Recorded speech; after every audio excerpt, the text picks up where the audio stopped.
Hello and welcome to IAMC Radio and Podcast. Great to be here. Today we're going to explore the top news headlines for April 21st. Let's get right into it. Okay, first up, a really disturbing report from Philadelphia. Yeah, I saw this one. A 77-year-old Nigerian immigrant, an Uber driver named Olatunji Bakare, was shot and killed. Just awful. When did this happen? It was early Wednesday morning, around 2 a.m. He was just doing his job, picking up a passenger. Picking up a passenger. Whereabouts was this? Outside the Bubbles restaurant and hookah lounge on the 100 block at 18th Street. The passenger was 22 years old. And I understand there was some kind of confrontation beforehand. Yeah, that's right.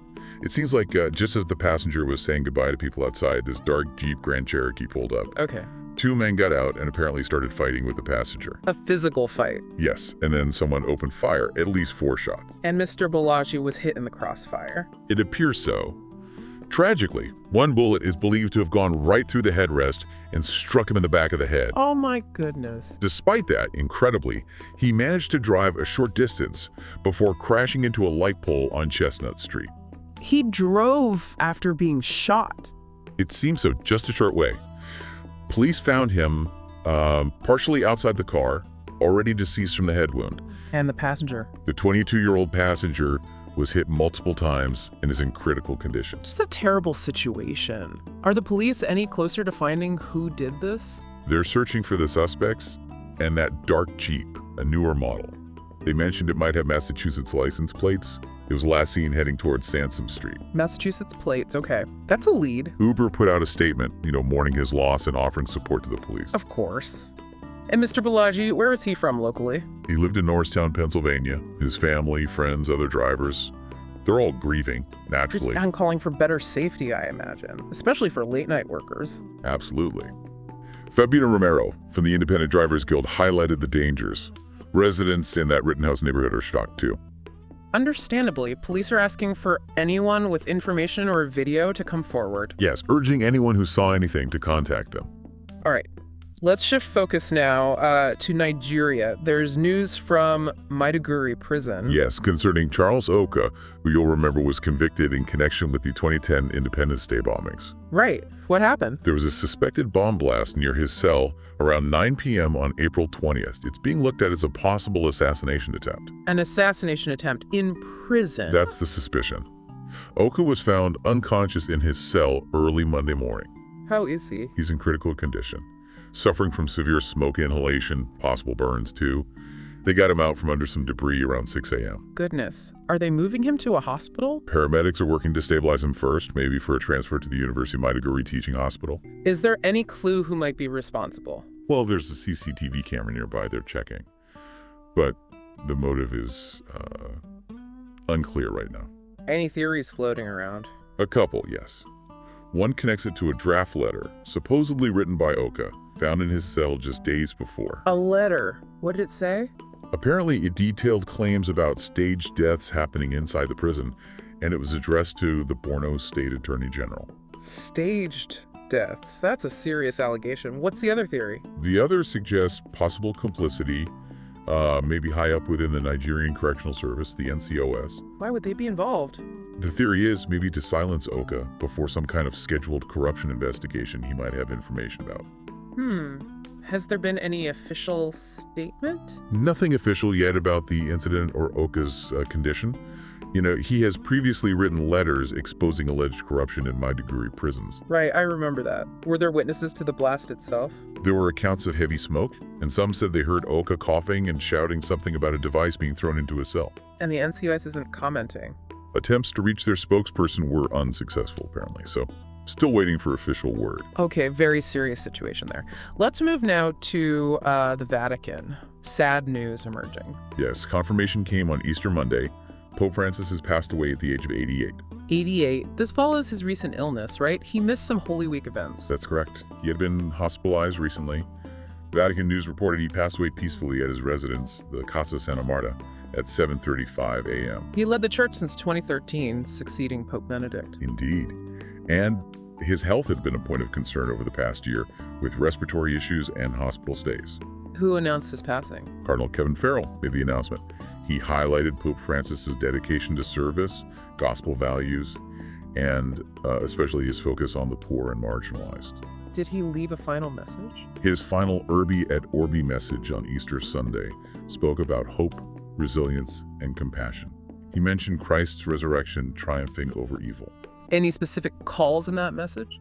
Yes, he pleaded for peace in the Middle East, specifically mentioning Gaza and its Christian community.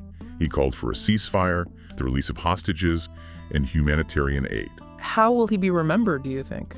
Well, certainly as the first pontiff from the Americas, also as a spiritual reformer, a real voice for the voiceless, emphasizing mercy and justice. A significant figure on the world stage.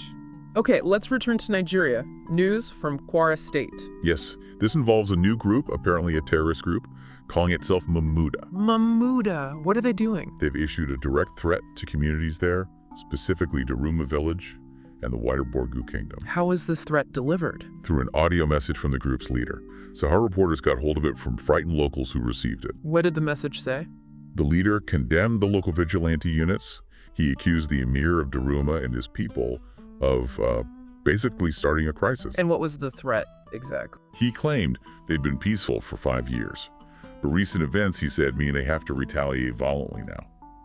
He ordered residents to evacuate or face death. Evacuate or die.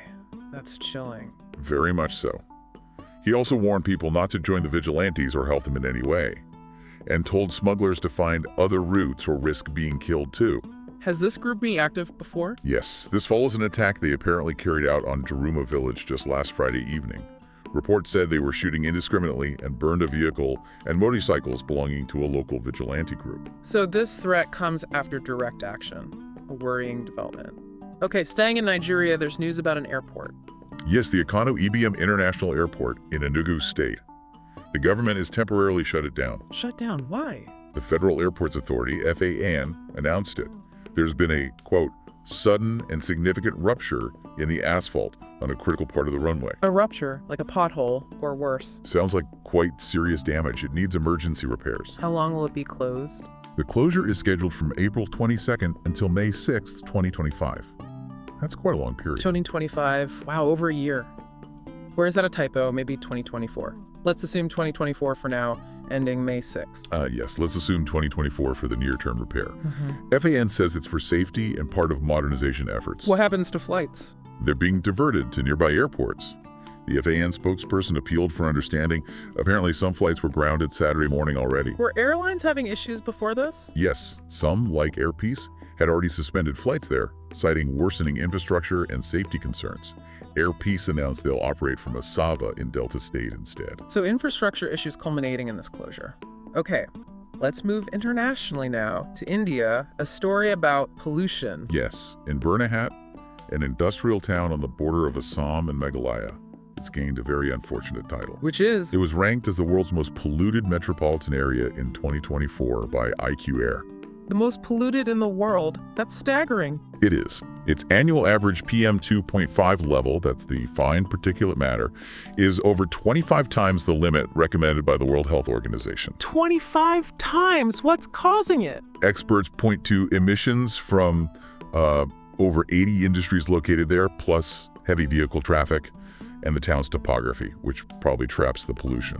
What's the impact on people's health? It's severe. A doctor at the local primary healthcare center said 90% of the patients they see daily have respiratory issues. 90%. Yes, and recorded respiratory infections have jumped sharply from around 2,000 in 2022 to nearly 3,700 in 2024. That's a huge increase. Are residents reporting other problems? They are. Things like eye irritation, skin rashes, even damage to crops. Yeah. Just difficulty with daily life because of all the dust and soot. There's an example of a 2-year-old girl hospitalized for breathing problems. Heartbreaking. Is this just a winter problem like in some other cities? No, that's another worrying aspect. Yeah. Burnahat apparently suffers from hazardous air quality all year round. So what's being done? Well, for a while, the two states, Assam and Meghalaya, were sort of blaming each other. But now, after this IQ Air report, they've agreed to form a joint committee to finally address the issue. Let's hope that leads to real action. Okay, back to the U.S. now. Something involving the MacArthur Foundation. Yes, the MacArthur Foundation and other philanthropic organizations are voicing concerns. They seem worried about potential targeting under a possible future Trump administration. Targeted? Why? They perceive a potentially hostile climate for dissenting voices or groups working on certain issues. John Pelphrey, MacArthur's president, has launched a campaign. What's the campaign about? It's aimed at protecting philanthropy's freedom to give. It was co-authored with leaders from the Knight Foundation and Freedom Together. They want to ensure they can continue funding democracy, human rights, and social justice work. MacArthur funds a lot internationally too, right? Including Nigeria. They do, extensively in Nigeria. This campaign seems focused on the U.S. context for now. Over 300 organizations have signed on to a public statement of solidarity. What are they saying specifically? Pelphrey emphasized philanthropy's crucial role and the need to resist, quote, dictates that contradict their values. There's a concern about whether the U.S. will remain a reliable charitable partner globally if philanthropy feels constrained domestically. What kind of interference are they worried about? They argue that free expression, the right to donate freely, and freedom to invest are essential. There's a comparison being made to Viktor Orban's actions in Hungary, suggesting worries that a playbook involving, say, smear campaigns, audits, or accusations against civil society groups could be used. So a preemptive effort to safeguard their work. Essentially, yes. The campaign author stated there's a threat of governmental attacks against philanthropy's mission, even acknowledging the diversity of beliefs within the sector itself. Interesting dynamic. Okay, let's turn back to Nigeria again. A repatriation story. Yes, the Nigeria Immigration Service, the NIS, confirmed they've repatriated 62 Malian nationals. 62 Malians, where were they repatriated from? This was handled by the Ilela Border Command in Sokoto State. The group consisted of 51 males and 11 females. How did the process work? They were escorted from the NIS headquarters in Abuja up to the Ilela border post. There, they were documented and handed over to the police in Niger Republic at the Birnin Koni control post for further screening. Is there anything else happening at that border post? Yes, the controller there, Tony Akuneme, mentioned that they're building new forward operating bases, both mega and mini ones. It's an upgrade by the NIS Controller General aimed at curbing irregular migration. And the security situation in that area? Akuneme assured that things in Ilela and nearby Tangaza areas remain calm, with security forces present to handle any threats. Good to know. All right, one more major story from Nigeria. This involves the president and a prominent pastor. That's right. Pastor Tunde Bakare delivered quite a critical Easter sermon aimed at the Tinubu administration. Pastor Bakare, what were his main points? He condemned what he called worsening economic hardship, a descent into tyranny, and abuse of power. He accused the government of eroding democratic institutions and becoming like a mafia state. Strong words. Did he criticize President Tinubu directly? He criticized those in power generally for lacking humility and character, and he did call on Tinubu specifically to seek wise counsel and govern with more empathy. How did the presidency respond to this? Interestingly, Daniel Bwala, who's a special advisor to the president on policy communication, described Bakare's sermon as quite objective. Objective, so they didn't dismiss it. Bwala acknowledged Bakare had made critiques, but also noted some successes of the administration. He respected Bakare's right to speak and assured that President Tinubu is determined to deliver on his promises. Did Bakare mention any other specifics? Yes, he criticized the current legislature, comparing it unfavorably to past ones. He also condemned the mistreatment of Senator Natasha Akpoti-Uduaghan. He used the term mafia state. What else did you say about the political culture? He called it motor park politics under Tinubu's influence, suggesting institutions are becoming tools just for consolidating power.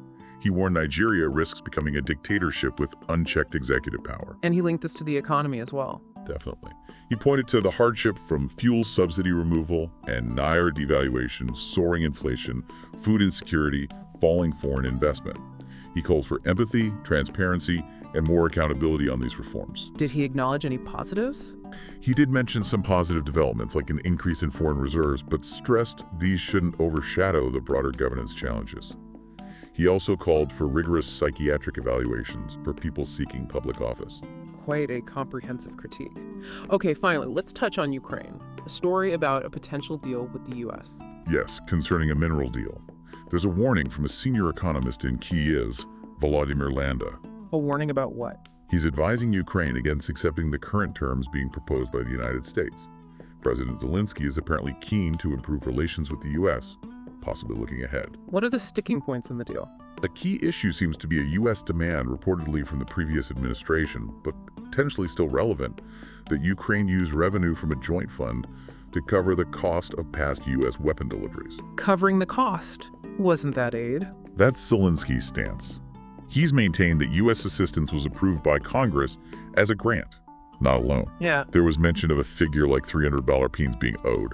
So Zelensky is pushing back. Yes, he's emphasizing that any future partnership must be based on parity and benefit both countries. And what is Landa, the economist, saying? Landa expects Kiev will not accept treating previous military aid as debt. He called that idea not only unfair and unrealistic, but may also negatively affect the full global financial system. How would it affect the global system? His warning is that if countries start demanding repayment for aid that was given unconditionally, it could make future recipients much more cautious. It could also reopen difficult historical issues about aid and debt globally. So potentially setting a problematic precedent. Exactly. A complex negotiation ahead, it seems. Indeed. Well, that covers the main headlines we wanted to explore today. A lot happening around the world. Thank you for listening to today's top news headlines on IAMC Radio and podcast.